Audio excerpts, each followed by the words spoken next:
Pueden tomar sus asientos.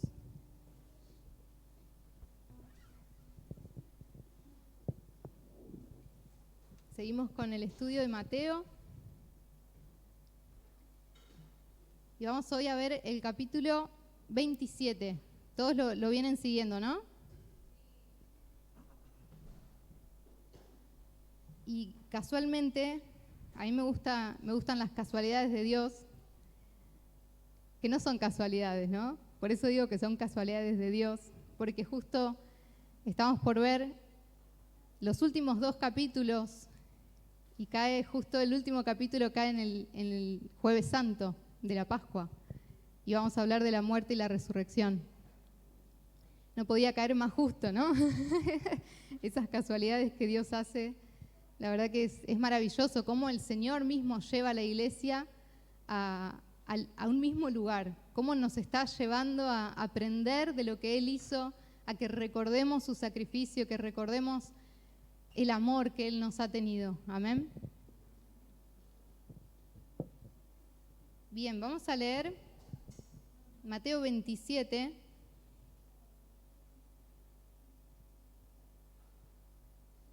Vamos a leer Jesús ante Pilato.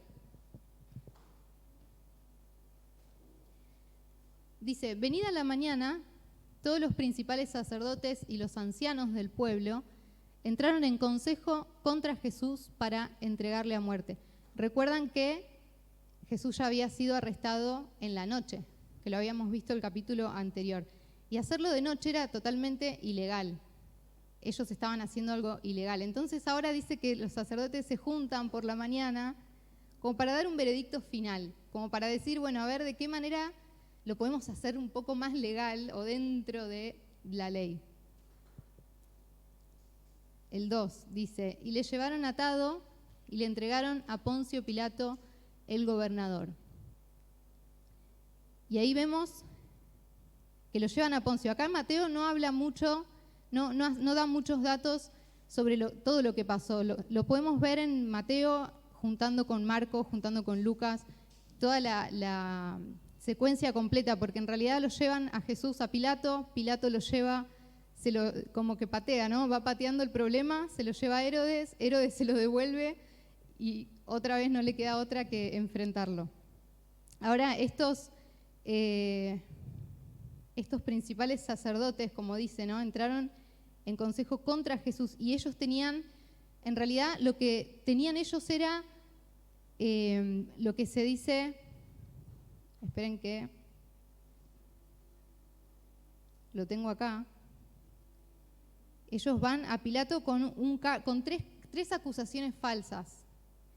¿Por qué? Porque Pilato en realidad no le interesaba un cargo religioso. Ellos querían decir, bueno, por blasfemia, porque otra cosa ellos no tenían en contra de Jesús. Ellos querían agarrar lo que sea, pero dijeron, bueno, vamos a decirle a Pilato entonces, decían, que Jesús era un revolucionario.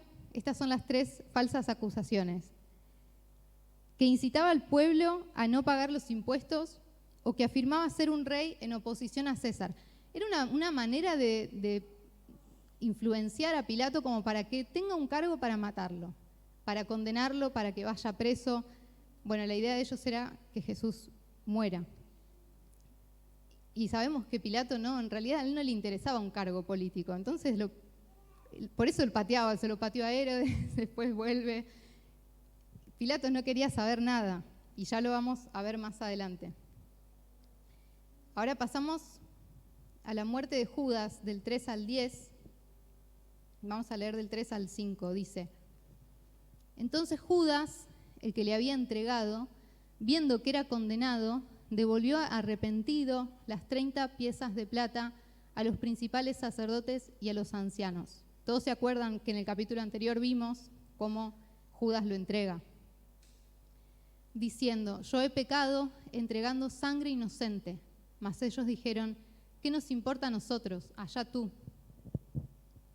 Y arrojando las piezas de plata en el templo, salió y fue y se ahorcó. Y vamos a dejarlo ahí, porque hay mucho que hablar de Judas. Y vemos que acá dice que arrepentido tira las 30 piezas de plata. Pero en realidad lo que él está queriendo decir, y yo me lo anoté acá, por eso lo tengo que leer, dice que el vocabulario que usa Mateo en griego es, y no se rían de cómo lo pronuncio, pero dice que es metamelomai, que significa lamentarse, tener remordimiento. A diferencia del vocablo para arrepentimiento, que significa, bueno, que en realidad el vocablo es metanoeo, que significa un cambio de mente o un cambio de actitud. Y ahí yo me detuve totalmente en esto, porque veo la diferencia entre Judas, que sí se lamentó y él fue consciente de lo que hizo. Fue consciente de que acababa de entregar al Mesías, de que acababa de entregar a un inocente a la muerte. Y eso lo hizo por un precio, lo hizo por 30 piezas de plata. Ahora él se lamenta, pero ese lamento no lo llevó a Cristo. Ese lamento lo llevó, y lo vimos en el 5, que dice, salió y fue y se ahorcó. Él se quitó la vida, él se suicidó porque no pudo contener esa culpa. Y yo veía el arrepentimiento de Pedro, cuando Pedro tuvo muchísimas fallas durante todo su trayecto caminando con Jesús. Ahora piensen esto, Judas caminó de la misma manera que Pedro con Jesús. Ellos eran los apóstoles elegidos por el Señor. Ellos lo vieron, caminaron con ellos, escucharon todas las palabras, vieron todos los milagros que hacía, exactamente igual. Y los dos tenían fallas como todos nosotros hoy la tenemos. Seguimos teniendo fallas, seguimos pecando, pero pasó algo tan diferente entre Pedro, que lo traiciona, que lo niega a Jesús, que ya lo hemos visto en el capítulo anterior, lo niega a Jesús, lo niega a su maestro, pero después dice que llora amargamente. Y ahí sí el llanto de Pedro era un arrepentimiento de corazón, había un cambio de corazón. Y lo podemos ver en el fruto de ese arrepentimiento, porque él no solamente se lamenta y se queda ahí lamentándose, sino que él después se convierte en el discípulo de Cristo. Después es Pedro el que empieza la iglesia, donde ¿no? es restaurado por Jesús, donde él empieza a predicar, empieza a convertir a miles a Cristo. Entonces vemos cómo ese cambio de mente, ese cambio de corazón que hubo en Pedro, lo lleva, ese arrepentimiento, ¿no? Lo lleva directamente a Cristo. Y vemos qué diferencia hay en la culpa, ¿no? En la culpa de, bueno, yo sé que hice mal y soy totalmente consciente de que fallé y le fallé a Jesús. Pero ¿qué pasa con esto, no? Él se queda lamentándose y esa culpa lo mata, esa culpa literalmente lo llevó a la muerte. Y ahora yo pensaba, ellos tenían la misma oportunidad, ellos tenían el mismo camino para seguir. Está bien, ustedes dos fallaron, pero los dos podían volver a Cristo. Cristo no vino a condenarnos a nosotros. Lo que Jesús no vino a decir, a señalar con el dedo, ¿no? A decir, vos me fallaste, vos me traicionaste, vos hiciste aquello, vos pecaste. Él no vino a señalar, al contrario. Lo primero que Jesús hizo fue venir a mostrar que el reino de los cielos había llegado y de qué manera. Lo hemos visto en el comienzo de Mateo. ¿Qué es lo primero que dice Jesús? Arrepiéntanse porque el reino de los cielos ha llegado. Ese era su mensaje. Nos estaba dando a todos la misma oportunidad de arrepentirnos de lo que estábamos haciendo, de arrepentirnos de nuestros pecados y tener la oportunidad de seguirlo. Y eso es lo que hoy hace también con nosotros. Nos da esa misma oportunidad. Y esa oportunidad también la tenía Judas. Pero ¿qué pasa? Pasa el cambio en el corazón. Él ya había decidido cuál era su Señor y lo había decidido mucho tiempo antes. Lo había decidido mientras caminaba con Jesús. Él ya había decidido quién era su Señor. Él lo escuchaba, estaba con él, pero por dentro estaba queriendo el poder, queriendo el dinero. Quizás él buscaba que el Mesías sea el rey político lleno de poder, ¿no? Quizás él esperaba eso. Pero no, como empezó a ver que no, dijo, bueno, prefiero dame las monedas de plata y te lo entrego. Y ahí vemos dónde estaba su corazón realmente. Su corazón estaba no solamente dividido, su corazón directamente, el Señor de su corazón era el poder, el amor a las riquezas. Y eso para nosotros tiene que ser algo como una advertencia, ¿no?, muy grande para nosotros, porque podemos tener el corazón dividido, pero siempre hay un Señor que gana en nuestro corazón. Hay un Señor que te demanda algo. Sabemos que Cristo nos demanda nuestra fe, nuestra obediencia, nuestro servicio, pero tenemos esa gratitud y tenemos lo más maravilloso, que es esa vida eterna con Él. Y ahora, si vos tenés cualquier otro Señor que no es Cristo, te va a demandar toda tu vida, te va a demandar tu alma. Y eso fue lo que le pasó a Judas. Su Señor, el Señor que estaba en su corazón, le demandó su alma. Fíjense que vendió a Cristo y terminó de la peor manera. Ni siquiera tuvo fe para decir, bueno, Jesús me puede perdonar. Estaba tan arraigado, tan endurecido ya el corazón de Judas, que ni siquiera pensó en, bueno, quizás el Señor me perdone. No, él tuvo esa culpa tan grande y su Señor pesaba tanto y el Señor de su corazón, que era el dinero, el poder, demandó su alma y fue y se quitó su vida. Y eso es alejarse aún más de Dios, porque el suicidio es rebelarse directamente contra Dios. Ahora fíjense qué clara la diferencia, cómo un llanto amargo de arrepentimiento conduce a Pedro otra vez a Cristo, y Cristo lo levanta y lo usa para su reino, lo usa para su gloria. Y la culpa, lo que es el remordimiento, llevó a Judas a quitarse la vida y rebelarse, alejarse mucho más. De hecho, Jesús dijo, ¿no?, que Judas era el hijo de perdición. Tenía acá el versículo, pero en un momento él dice que cuando elige a los 12, sabía que había uno que lo iba a traicionar, y él dice, él es el hijo de perdición. Ya sabía el fin, Jesús, ya sabía que no iba a estar con él eternamente, y eso es lo más pesado, eso es lo más duro, de decir, él no va a estar con Dios para toda la eternidad. Decidió estar separados de Dios eternamente. Y eso creo que nos tiene que llevar a nosotros a examinar también un poco lo que es la culpa y lo que es el verdadero arrepentimiento. Porque Jesús, como ya les digo y como Jesús nos dice siempre en su palabra, yo no vine a condenar.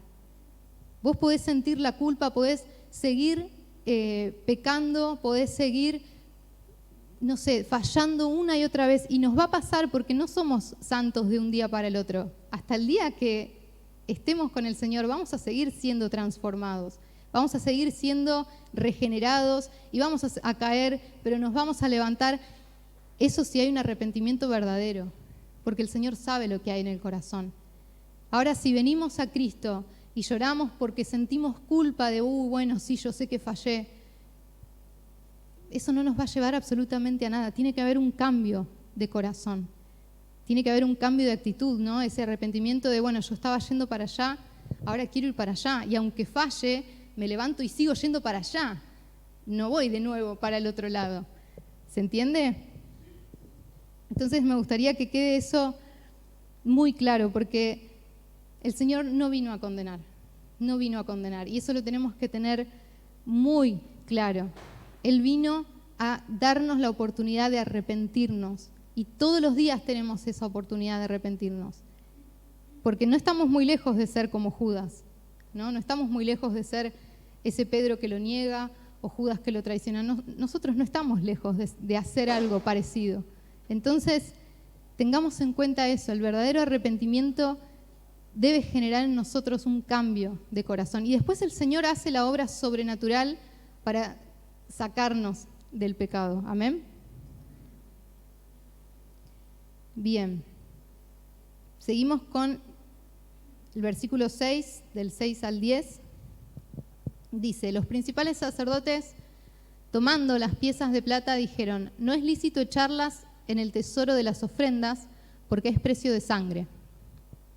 Y después de consultar, compraron con ellas el campo del alfarero para sepultura de los extranjeros, o sea, para hacer un cementerio, básicamente. Por lo cual, aquel campo se llama hasta el día de hoy campo de sangre. Así se cumplió lo dicho por el profeta Jeremías cuando dijo, y tomaron las 30 piezas de plata, precio del apreciado, según precio puesto por los hijos de Israel. Y las dieron para el campo del alfarero como me ordenó el Señor. Bueno, esta cita en realidad la encontramos en Zacarías 11. No está en Jeremías literal, pero se dice que se decía Jeremías como una manera colectiva de nombrar a todos los profetas. Volviendo al 6, dice: no es lícito echarlas en el tesoro de las ofrendas. Ahora fíjense, yo diría que es cínico, ¿no? Porque ellos saben y estaban totalmente conscientes de lo que estaban haciendo, conscientes de que ese precio era para matar a un inocente, porque ellos mismos están diciendo porque es precio de sangre, y no las podían echar en las ofrendas por una ley que había en ese momento, y esa ley decía que no podía haber ganancias impuras, no podían recibir ganancias, por ejemplo, de prostitutas, no podían recibir ganancias, lo que sería una ganancia sucia. Entonces ellos sabían que estaban haciendo algo sucio. Es impresionante ver la conciencia que ellos tenían de lo que estaban haciendo. Bien. Ahora volvemos con Pilato. Interroga a Jesús. El 11 dice: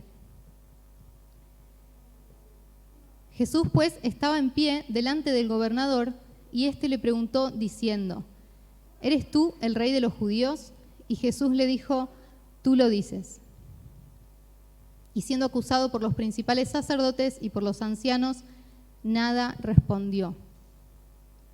Pilato entonces le dijo: ¿no oyes cuántas cosas testifican contra ti? Pero Jesús no le respondió ni una palabra, de tal manera que el gobernador se maravillaba mucho. Hasta ahí. Y vemos también, acá vemos cómo Pilato ya sabía que Jesús era inocente. Él ya sabía, en su conciencia ya sabía que era inocente, y trataba de buscarle la vuelta y trataba de que él se defienda. Le daba la oportunidad para decir: bueno, decime algo para poder sacarte de este lugar. Y dice que Jesús no pronunciaba palabra, decía que nada respondió. Y cuando yo leía esto, yo pensaba, claro, si él se estaba poniendo en nuestro lugar, él podía defenderse, es el Hijo de Dios, inocente, sin pecado, caminó en la tierra como hombre, pero sin pecado, dice la palabra. Él podría haberse defendido, pero él se estaba poniendo en nuestro lugar, se estaba poniendo en el lugar de los que sí somos culpables. Entonces, él no respondía. Y esa obediencia al Señor también me ministraba tanto cuando yo leía todo este capítulo. La obediencia al Señor desde que va a la cruz, ¿no? Esa obediencia tan perfecta de decir, bueno, esto es lo que el Señor quiere para mí, esto es lo que mi Padre me está mandando a hacer y yo voy a obedecer. Y no voy a decir absolutamente nada. Y yo me imagino en la mente de Jesús, ¿no?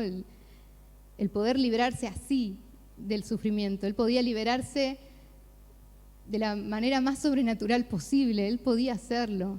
Y no lo hizo porque Él estaba allá por cada uno de nosotros, poniéndose en nuestro lugar. Dice, ahora bien, el 15. Ahora bien, en el día de la fiesta acostumbraba el gobernador soltar al pueblo un preso, el que quisiesen. Acá vemos que Pilato sigue queriendo sacarse el problema. Y tenían entonces un preso famoso llamado Barrabás. Barrabás en Marcos, acá no nos cuenta mucho, pero en Marcos dice que Barrabás era un homicida, era como un revolucionario, un asesino, ¿no? Dice, reunidos pues ellos, les dijo Pilato, ¿a quién querés que suelte? ¿A Barrabás o a Jesús llamado el Cristo? Porque sabía que por envidia le habían entregado. Y otra vez, Pilato otra vez está diciendo, sabía que era por envidia. Pilato sabía que Jesús era inocente. 19. Y estando él sentado en el tribunal, su mujer le mandó a decir, no tengas nada que ver con ese justo, porque hoy he padecido mucho en sueños por causa de él. Otra vez, no tenía, como que ya no tenía más opción Pilato, ¿no? Como que él ya sabía, ya veía que los religiosos le tenían envidia. Ahora viene su mujer a decirle, no te metas con él porque padecía en sueños, o sea, habrá tenido algún sueño que, bueno, no se sabe, ¿no? Pero seguramente el Señor le mostró que era el Hijo de Dios.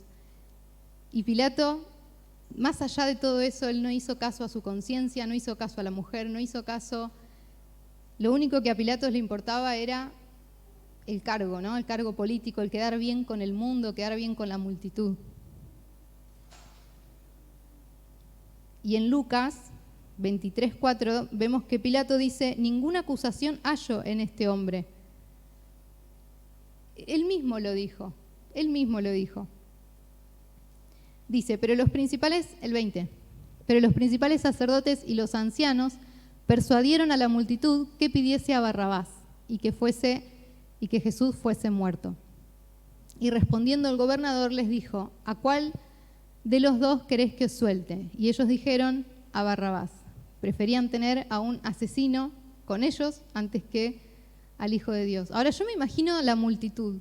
¿Cuántos de esas personas habrán visto sus milagros? ¿Habrán escuchado lo que él predicaba? ¿Lo habrán visto caminar? ¿Habrán visto pasar al Hijo de Dios por su casa? Y ahora ellos estaban ahí siendo influenciados por la multitud. Yo me imagino como cuando vemos alguna marcha, de esas marchas, ¿no?, que están militando por alguna razón, que vos ves que hay personas que no tienen idea de lo que están haciendo, pero ellos están ahí marchando como si fuese una causa personal casi, ¿no? Y yo decía, ¿qué pasaba por la mente de esas personas? Era como, bueno, están todos diciendo que maten a Jesús, bueno, vamos con ellos. No tenían idea de lo que estaban haciendo. 21, sí. 22.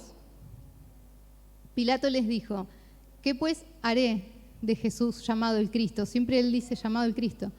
Todos le dijeron: sea crucificado. Y el gobernador les dijo: pues qué mal ha hecho. Otra vez. Pero ellos gritaban aún más diciendo: sea crucificado. Y lo que el pueblo está pidiendo es la peor de las ejecuciones. Y más en Roma, que se usaba justamente la cruz como una ejecución mortal. Y no solamente mortal, sino era una tortura. Era una tremenda tortura. Era la peor de las ejecuciones. Y las personas gritaban eso. Ni siquiera era, bueno, metelo preso. No, era crucificalo. 24. Viendo Pilato que nada adelantaba, sino que se hacía más alboroto, tomó agua y se lavó las manos delante del pueblo diciendo: inocente soy yo de la sangre de este justo, allá vosotros.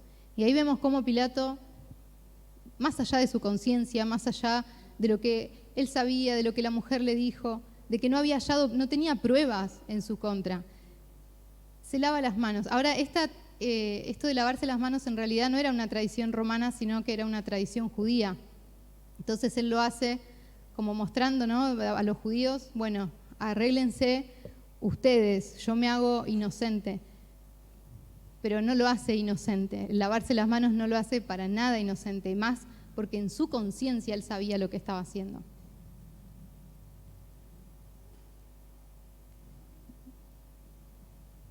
Bien. ¿En dónde me quedé? En el 25. Y respondiendo todo el pueblo, dijo: su sangre sea sobre nosotros y sobre nuestros hijos. Acá el pueblo mismo se hace cargo de la sangre de Jesús. El pueblo mismo de Israel se está diciendo: bueno, nosotros nos hacemos cargo de esto. Otra vez, yo creo que no tenían idea de la maldición, ¿no?, de esa maldición que ellos mismos estaban cargando. Entonces le soltó a Barrabás y, habiendo azotado a Jesús, le entregó para ser crucificado. Y ahí yo veía a Jesús poniéndose en el lugar de Barrabás. Ahora, Barrabás fue libre y él tomó su lugar, tomó el lugar del asesino revolucionario, del más rebelde. Y Jesús, callado, toma el lugar de Barrabás, que en realidad es nuestro lugar. Jesús está tomando nuestro lugar cuando está yendo a la cruz, cuando está, encima dice, habiendo azotado a Jesús, le entregan para crucificar. Antes de la crucifixión, bueno, ya todos habrán visto La Pasión de Cristo, la película, o bueno, todas las películas que hay de Jesús, pero hemos visto el castigo que él tuvo, que no solamente era el castigo de la cruz, sino que él tuvo aún más. Y algunos dicen que esos azotes en realidad eran porque cuando los azotaban, de alguna manera los criminales empezaban a decir lo que habían hecho o empezaban a declarar, ¿no?, lo que habían hecho, o si él era inocente, bueno, diría es inocente. Entonces, como que lo azotaban aún más, quizás pensando que él decía, bueno, ya está, soy inocente, me defiendo. Eso es lo que algunos creen. Pero yo creo que la maldad del hombre nos llevó a no solamente llevarlo a la cruz, sino lastimarlo de esa forma, ¿no?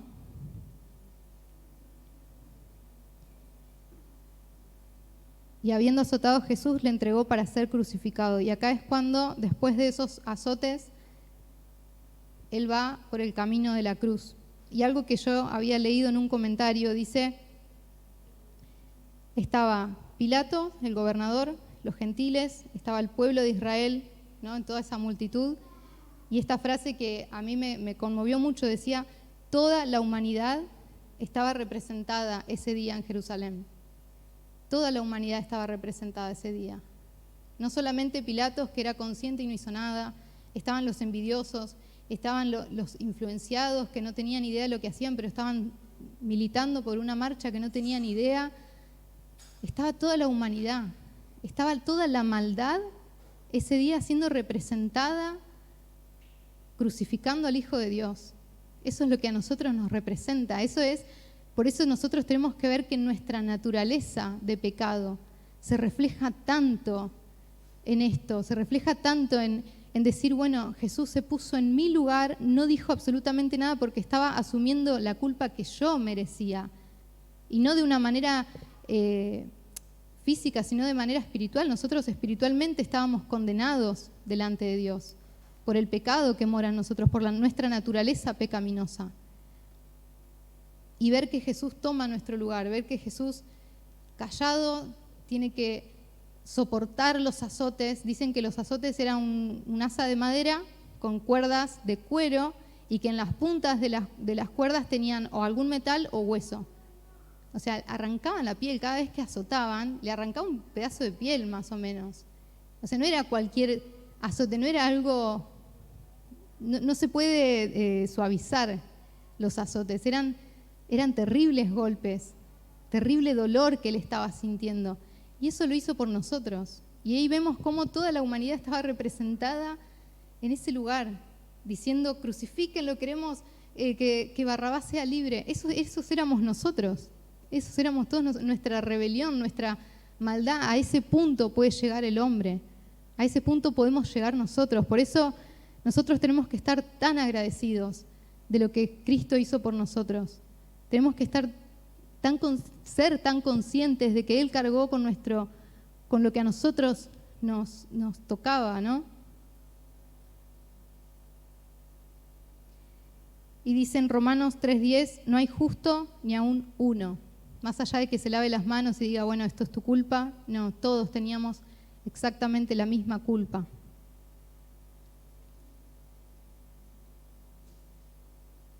Bien, veamos al 27. Entonces los soldados del gobernador llevaron a Jesús al pretorio, esto es el palacio, y reunieron alrededor de él a toda la compañía. Y desnudándole le echaron encima un manto de escarlata. Esto era el manto, como esas capas, por así decir, que usaban los soldados romanos.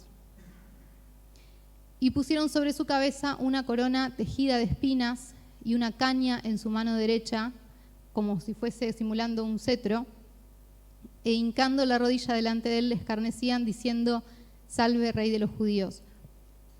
Y acá algo también que no era necesario hacer, pero por la maldad, que empezaba como que surgía maldad tras maldad del corazón de los hombres, los romanos que ni siquiera sabían quién era Jesús, empezaban a burlarlo diciendo, miren este rey, lo visten como si fuese un rey, simplemente para humillarlo y para lastimarlo más también. La corona de espinas, yo el otro día vi un videito que lo compartí en mis redes, que a mí me voló la cabeza al saber que la corona de espinas tenía un significado. Uno dice, bueno, simplemente usaron las espinas para lastimar o bueno, para simular que era un rey. Pero lo que había visto en ese video explicaba que en Génesis, cuando después de que Adán y Eva pecan, viene una maldición sobre la tierra y dice que de la tierra iban a brotar espinos. Entonces vos estás viendo el símbolo de la consecuencia del pecado de la humanidad, del pecado del hombre. Esa consecuencia estaba perforando la cabeza de Jesús, y la consecuencia de nuestro pecado. Estaba siendo perforada en su cabeza y encima dice que lo golpeaban en la cabeza después de haberle puesto la corona. O sea, imagínense que lo que habrá perforado las espinas, que habrán sido espinas grandes. Pero eso, el saber eso también era como que me movilizaba todo, el ver, wow, la consecuencia de nuestro pecado, Él la llevó acá. Y lo que le habrá dolido a Jesús, esa consecuencia, ¿no? Ese pecado, nuestro pecado.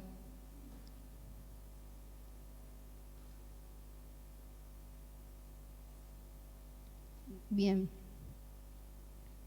Después, no me acuerdo hasta dónde leí. Lo golpeaban en la cabeza, hincando la rodilla. Bueno, esto ya lo leí el 30. Después de haberle escarnecido, le quitaron el manto, le pusieron sus vestidos y lo llevaron para crucificarle. Ahí lo vuelven a vestir como se solía hacer. Y yo puse algunos datos de lo que es la cruz, de lo que era la cruz, porque yo lo imaginaba. Yo veo muchas películas y series policiales y siempre veo, ¿no?, la parte en la que los presos o los criminales tienen la condena, ¿no?, la condena de muerte, la pena de muerte, lo que antes era la silla eléctrica, que era una tortura pero que duraba un ratito, ¿no? Y ahora está la inyección letal, que los ponen en una cama así, todo, ¿no?, como con vidrio, todo para que las personas lo vean, como antes en la silla eléctrica también estaban las personas mirando. Y ahora lo visten de blanco, los ponen en la cama, le ponen una inyección y ya está, se murió. Esa es la pena de muerte. Y yo pensaba, lo que a Jesús le tocó fue una ejecución totalmente terrible, era una tortura. De hecho, bueno, los romanos habían elegido esto justamente como una manera de humillar al criminal, porque ellos tenían que caminar todo ese camino hasta las afueras de Jerusalén, tenían que pasar, ¿no?, y todo el mundo, imagínense, todos mirando, escupiéndolo, ¿no?, humillando al criminal. Y no solo eso, sino que ellos tenían que cargar con esa cruz, que la cruz que era para ellos tenían que llevarla, y dice que más o menos pesaba 140 kilos. Algunos dicen menos, otros dicen más. Yo redondeé ahí en un número más o menos, pero más o menos ya 100 kilos ya es un montón, ¿no? Dice que el travesaño, la parte de adelante, la que cargaba la persona, era entre 35 y 55 kilos. O sea, imagínense caminando con ese peso acá en la espalda, sumando con los azotes, y Jesús sumaba la corona de espinas, más todo el daño que le habían hecho.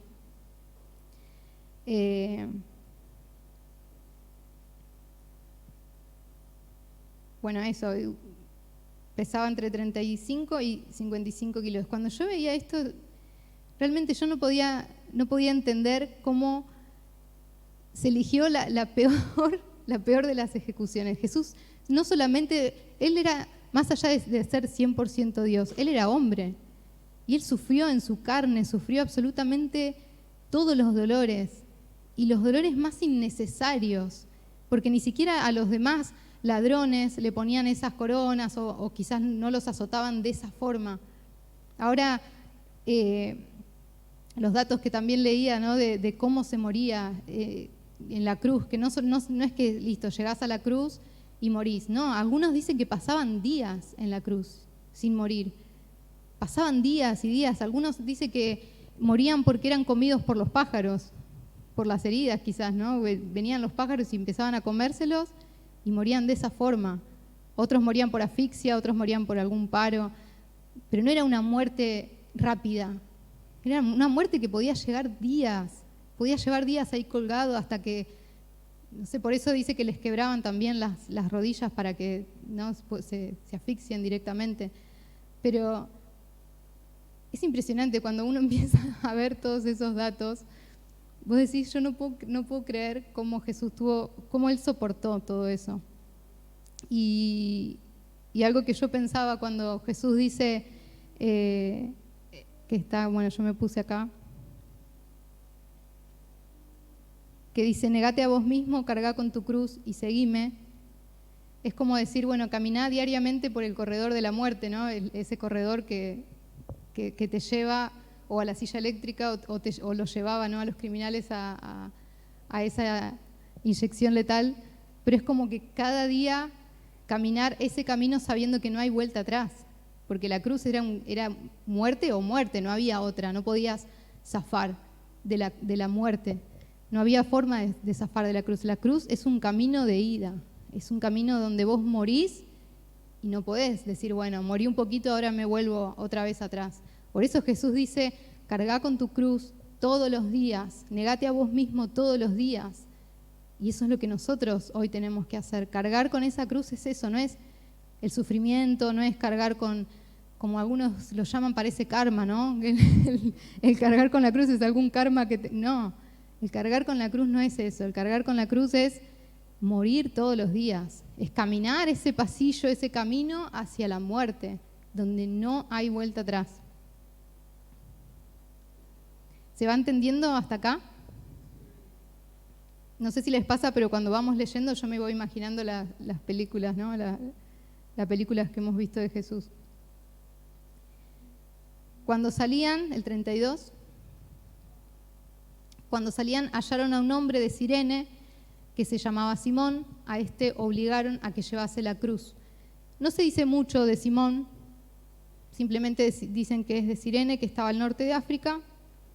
Y algunos dicen que, como en Marcos está la referencia de que él era el padre de Alejandro, si no me equivoco, Alejandro y Rufo, que eran posibles misioneros, que ellos aparecen, el nombre de ellos aparece en Hechos. Así que quizás este hombre, después de cargar la cruz, se convirtió y toda su familia se convirtió. Eso es lo que se cree. Pero no se habla mucho más de él, y yo con esto veía también la debilidad de Jesús. Quizás él ya estaba demasiado débil para poder cargarla, porque no deja de ser hombre, no dejaba de ser una persona como nosotros. 33. Y cuando llegaron a un lugar llamado Gólgota, que significa lugar de la calavera, le dieron de beber vinagre mezclado con hiel, pero después de haberlo probado no quiso beberlo. Y acá también vemos que así como él no quiso hablar, no quiso defenderse, él tampoco quiso tomar este trago que era muy común dárselo a los que estaban en la cruz, porque era una especie de narcótico, como una droga para poder calmar un poco los dolores o la mente de ellos, ¿no? Para que no sientan tanto el dolor. Y Jesús no lo quiso. Jesús dijo, no, yo, como él había dicho en Juan 18:11, dice, la copa que el Padre me ha dado, ¿no la he de beber? Él iba a cargar con todo ese peso, iba a sufrir todo el dolor. Él no estaba dispuesto a adormecer o no tolerar tanto el dolor. No, él quiso soportar absolutamente todo el dolor. Y además yo me imagino, ¿no?, diciendo, yo quiero estar consciente porque estoy cumpliendo la voluntad del Padre, estoy siendo obediente a lo que el Padre me dijo, y además quiero estar sobrio en este momento, porque estoy salvando a la humanidad. Y además de eso, después vamos a ver cómo él ministra a uno de los presos que estaban colgados con él, los ladrones que estaban con él. Y tenías que estar despierto para eso. Yo supongo que él ya lo sabía, pero en ese momento en Mateo no lo va a decir, pero Jesús le dice, hoy estarás conmigo en el paraíso. Está perdonando, está salvando a uno de los que estaba crucificado con él. 35. Cuando le hubieron crucificado, repartieron entre sí sus vestidos y echando suertes para que se cumpliese lo dicho por el profeta, partieron entre sí mis vestidos y sobre mi ropa echaron suertes. Y sentados le aguardaban allí. Bueno, vamos a leer hasta el 44, a ver. Y pusieron sobre su cabeza su causa escrita: este es Jesús, el Rey de los judíos. Entonces crucificaron con él a 2 ladrones, acá aparecen, uno a la derecha y el otro a la izquierda.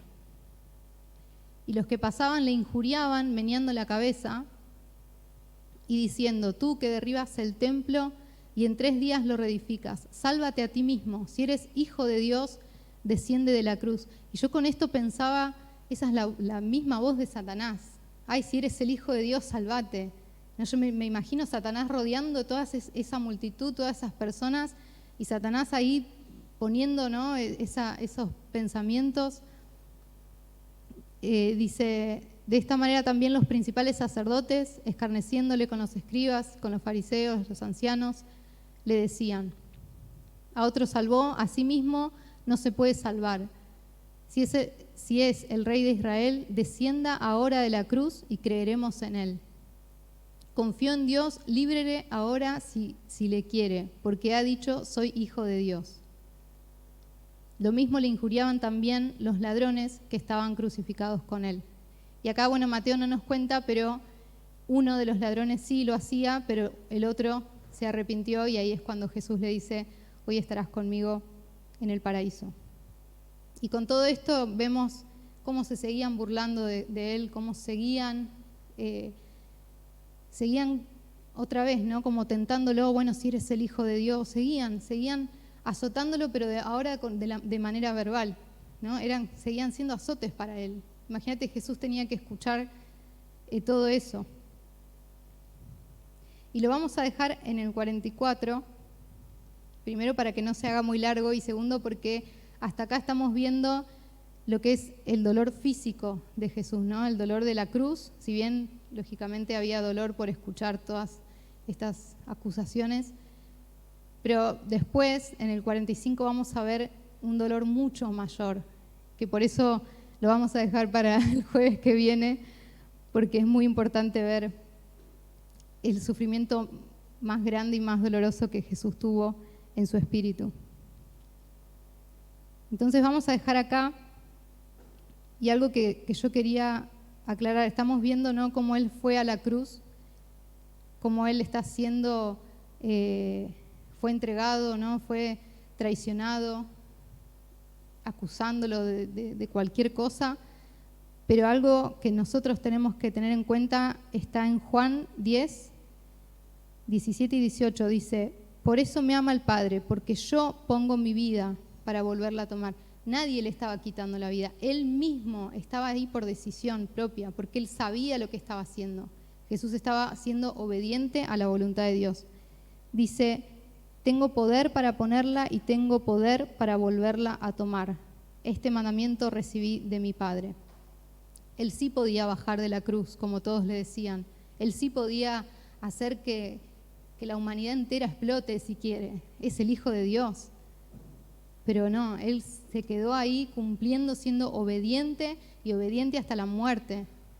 Y eso nos tiene que enseñar a nosotros este grado de obediencia.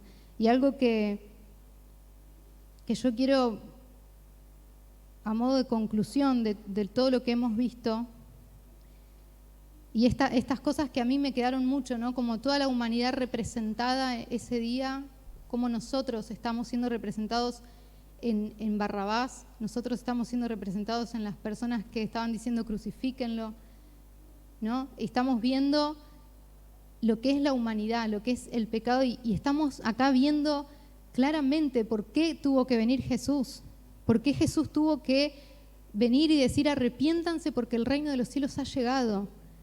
Porque la humanidad por sí misma estábamos condenados, estábamos destinados a la perdición, estábamos destinados a vivir separados de Dios eternamente.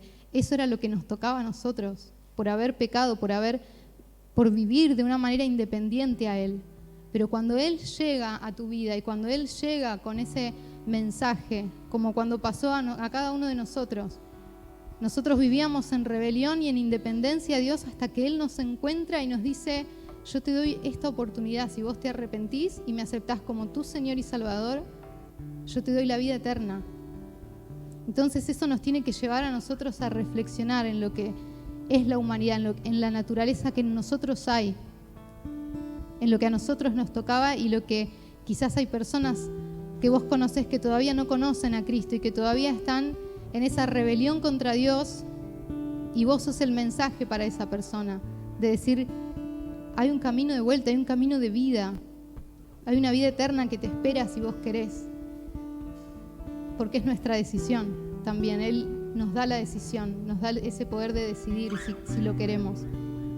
Entonces, considerar primero lo que hay en nosotros, esa culpabilidad, nuestra naturaleza.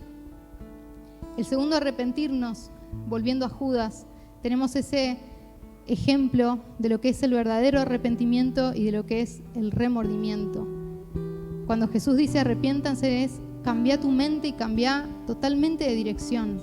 Que nos podamos realmente arrepentir de lo que somos, realmente arrepentir de lo que fuimos y que podamos venir a Él hasta que Él nos cambie, que pedirle que Él nos renueve. Y tercero, considerar el precio que Jesús pagó en la cruz, siendo nuestro sustituto. Él se puso en nuestro lugar y nos hizo libres a través de semejante sacrificio. Innecesario, diría yo, pero para el Padre era necesario que así fuera. Era necesario que Él derrame su sangre por la vida de cada uno de nosotros para poder acercarnos a Él. Entonces yo quiero dejarlos con estos 3 puntos para que podamos meditar en lo que es el Evangelio. Este es el Evangelio. Eso es lo que a nosotros nos cambió la vida y que por eso hoy estamos acá y cantamos a Él y adoramos a Él y estamos siendo transformados. Entonces que en nosotros esté esta gratitud, esta conciencia y que esto también nos pueda llevar, como yo siempre digo, que esto nos lleve a poder dar el mensaje a otros que hoy todavía no lo tienen, no tienen esa esperanza. Quizás están con la culpa que los carcome, pero nosotros tenemos la esperanza, tenemos el mensaje para que ellos no tengan el final que tuvo Judas. Nosotros hoy somos ese mensaje. Entonces, meditemos en esto y más ahora que la semana que viene Pascua, viene esa fecha que para nosotros es tan importante. Que podamos realmente amar a Jesús como Él nos amó, como Él nos ha mostrado ese amor. Nos ha mostrado que Él no nos condena, no nos señala, sino que Él te llama a la vida, te llama al arrepentimiento. Amén.